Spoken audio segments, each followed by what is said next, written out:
few things you're going to need to have when you get started. You're going to need some fine artist brushes, about this fine right here. As you experiment and you do more painting, you'll find out how wide the brushes are, but just start out with medium to fine brushes. Okay, you're going to need some watercolors, a little bowl with water in it to water down the watercolors, and also this is an acrylic. It's just natural gray acrylic. This color matches the Sumi ink pretty close. You just have to, you'll need the little mixing bowls to put the acrylic in, and then put some water in there with it to get the texture right.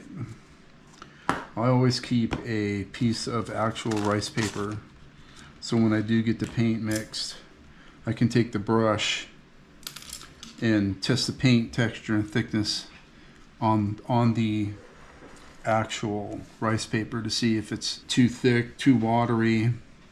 You want to get good fine lines, or you want to, it just depends on what you're painting. If you need to cover wide areas or thin lines, fine lines, dark lines, you just have to practice and see what works for you. But this is basically all I use for touching up for right now. A lot of the gray and black, and then the gray acrylic. I've got a little syringe here to, when you water down the acrylic, you only need to put like a really couple of fine drops in there. It takes a little while to break it up. There you go. And here I'll show you. So you can test brush the actual piece of rice paper you have. There's a shiny side and a dull side. So you want to paint on the dull side. That's the side that you actually print on, if you saw in the last video. So that's pretty good for fine. See how it's just applying? It's about the right texture right there. It's looking pretty good. That's looking pretty good. You always have a paper towel to blot it if there's too much. Blot the paint onto the paper towel. I always keep an extra paper towel to put on the print. You don't want to get anything on the print in the white area. If anything gets on there, it's going to really show. So if, like, you put your hand on it, say you're holding the brush and you're painting, I always put my hand on a paper towel. That way, just in case anything is on my hand or my wrist, it's not going to touch the rice paper. You start on the veins. I've already got a few of them going. Just follow the pattern that's on the paper. See, just like that. I'm not going to cover every single stroke. I'm just going to show you most of the basic stuff. I'll finish it and then come back and show it to you. But if you look at them, they start wide up close to the body of fish, and then they get skinny going farther down. So you can start out with just a skinny line and then go back and touch it up. You can fine tune it later. You can usually tell when there's too much paint on the brush. You can look at it and there'll be a ball of paint on the end of it, and then when you touch the paper, it'll just blot the paper. So make sure the brush is nice and pointed. The paint on the edge of the brush is nice and pointed.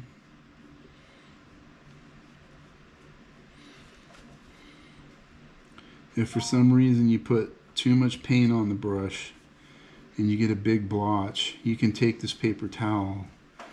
If there's a big blotch, you can take the paper towel and just touch it and push down on it, and it'll soak up most of it. It won't make it go away, but it'll make a lot of it go away. And then you can fix it. You can fix a lot with the brush. And then the actual fins, the edges of the fins are kind of feathered.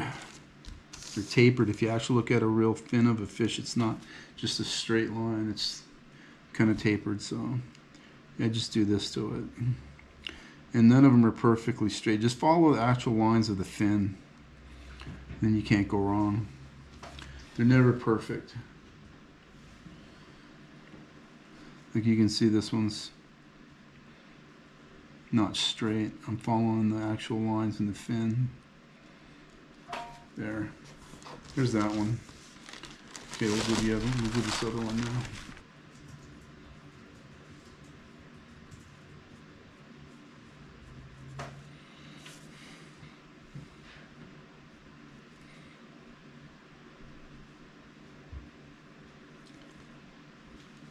There's a lot of fine lines in there.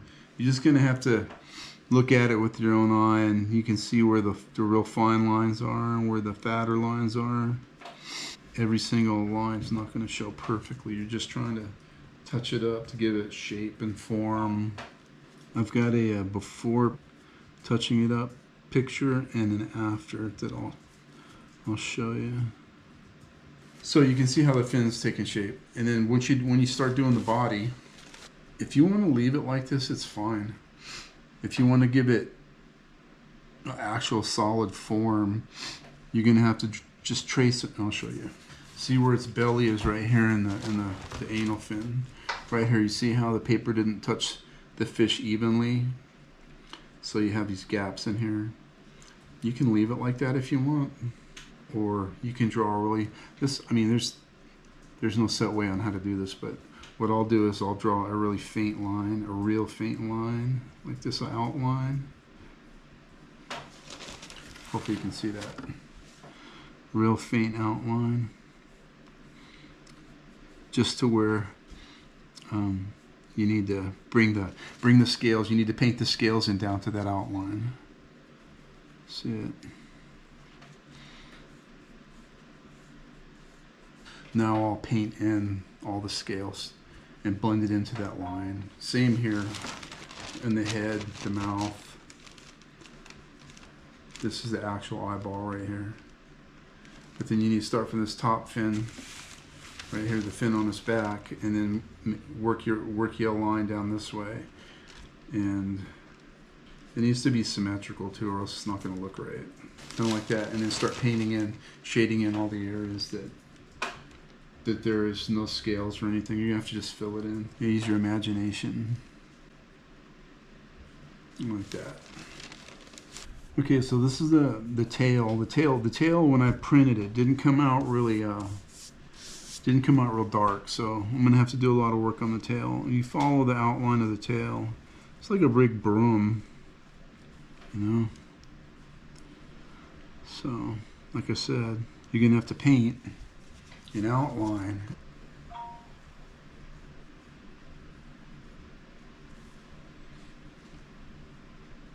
Fill in the blanks, pretty much. So there's the outline of the tail.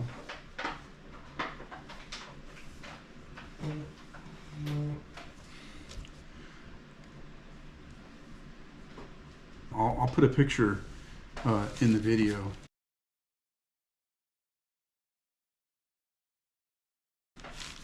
Of the actual fish's tail, but there's a whole bunch of veins in it, and they kind of come out like a V. And I'm going to paint a couple of them now, just to show you.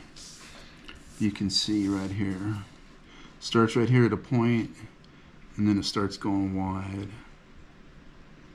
It's really prominent when you look at the fish, the actual fish. You can see it. It starts off at a point closer to this portion of the tail, and then it fans out and it goes wide. And how dark and how light you want it to be, that's completely up to you. Okay, so you can see a lot better. You can see all it's kind of like sun rays. And those are the actual lines from the actual fin. There's a lot more finer detail that goes in there. You can look at your fish, whatever fish you're printing, and you can see all the fine lines that are in there. You're gonna have to fill in the little bitty scales in here. We're going to go to these fins next, fill in the body and the scales and all the gaps, and then we'll come back and I'll show you. Okay, so you're going to see where you have some gaps. You don't have to get rid of them, but I like to fill them in. So like right here where the scale's missing, you can just fill them in. Kind of try to shade it in there to match the scales. It doesn't take very much. If you don't put too much ink down, it doesn't take very much, very little. Like you can see where there was wrinkles in the paper right here. Right here. You can't get rid of it all, but you can get rid of some of it. Don't worry about if it looks too dark. It's all gonna blend in. See how it blends in. There's some places are too dark, some places are really light. It'll look okay, don't sweat it. And the less ink you have on the brush, the more the lighter it'll be. The more ink you have, the darker it'll be. So you can get a lot of the ink off of the brush before you start doing it. Right here where the tail is, you're gonna notice the scales start getting a lot smaller as they get closer to the tail. You can just barely see the outline of it, but you can just follow it. See how it's starting to match already. And you can really see the veins and the fin. See the tail? Look at it. I put I painted the rays and I put the fine lines in there. And the outline. and you have to kind of have to get the scales to go into the line so you can kind of blur that line, the outline.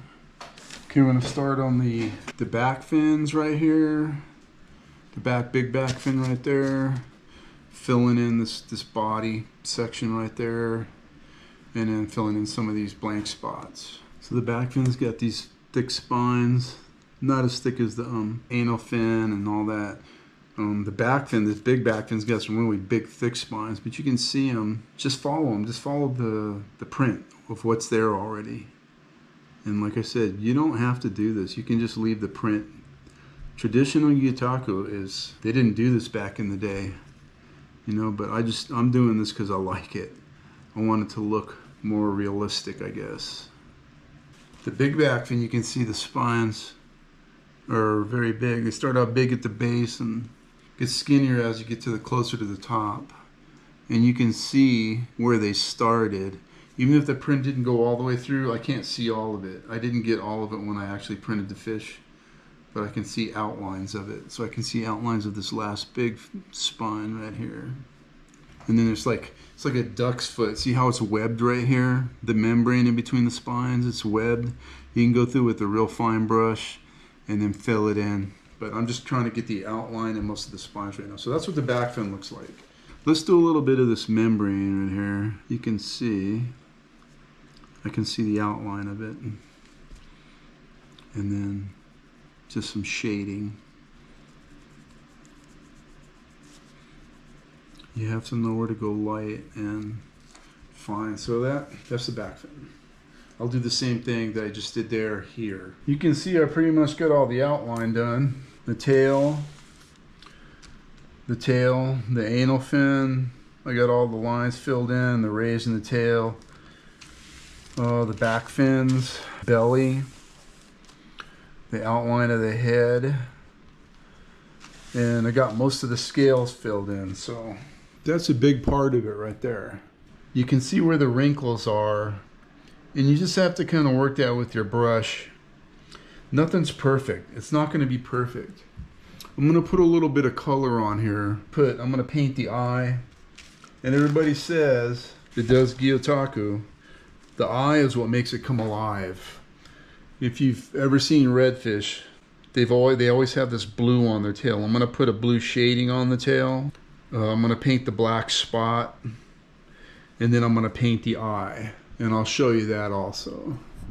Okay, we're going to get some of that blue shading in the tail now. Okay, be kind of careful with the blue. It's super bright. I don't like to go real bright with it.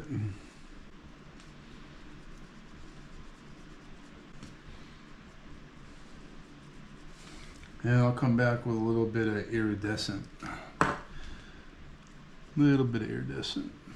I'm using the blue watercolor. I'm going to get brave and hold this over the picture, but that's the blue watercolor. I'm using the blue, and then I'm going to come back and do a little bit of iridescent over it.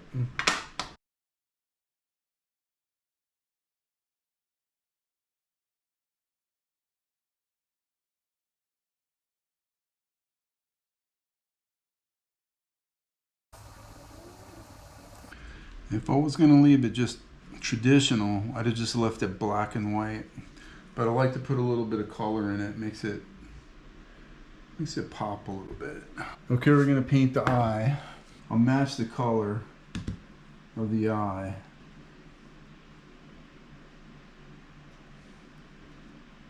Okay, got a little bit of gray around this eye. I'm going to put the black spot on his tail now. I use oil-based paint. I just use model paint, like these little bottles of model paint like this. I like using oil base. The oil's not as watery, so, and I'm going to try and match it to the fish, the actual spot on the fish's tail. I got a picture of it.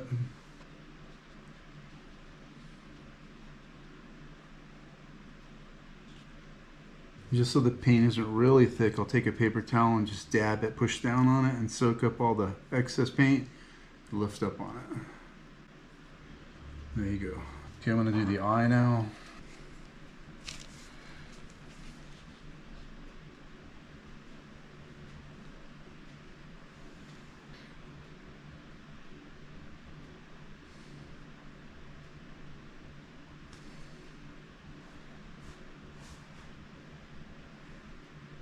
Okay, again, I'm going to take a piece of paper and dab the eye so get all the excess off of it.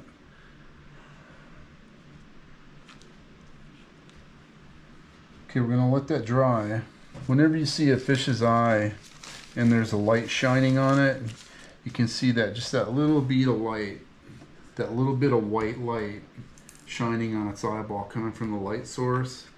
It'll make it look just a little bit more realistic. And you'll see that once I put it on there. There's the eye, and you can see it's got the little white dot in it, like light's reflecting off of it. We got the head all filled out. See how the eye makes it alive?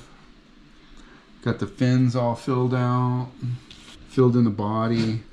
The upper fins are filled out. I got the spot on the tail. Let me move this down a little bit. Got the blue shading in there.